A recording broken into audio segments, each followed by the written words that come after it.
We have 2 moments questions to do today, but before we get into these questions, let's recap what the principle of moments is. The clockwise moments are equal to the anti-clockwise moments.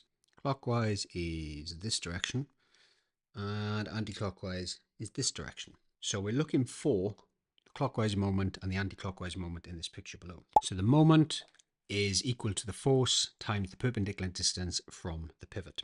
To the right-hand side of the pivot, we have the person standing end of the plank. If the pivot is there, you can see that must be the clockwise moment, which means the other side with the box must therefore be the anti-clockwise moment.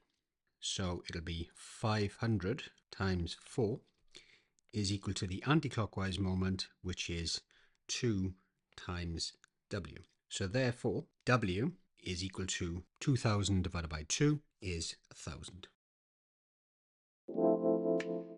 The next example is a little bit more tricky. So just like before, let's resolve the clockwise moments and the anti-clockwise moments. CW is equal to AC. So the clockwise moments are the ones on the right-hand side, which I've just circled. And you can see there's 3 Newton weight. And it's at a distance from the pivot of 40 centimeters. So remember, the meter ruler starts at 0. At the end, it's 100.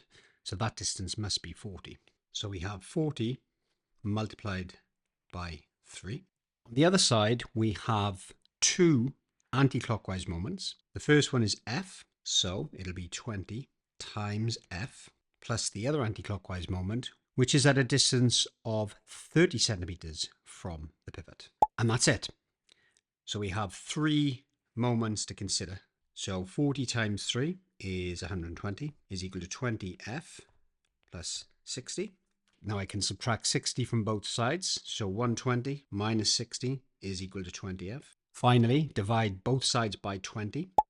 F equals 3 newtons.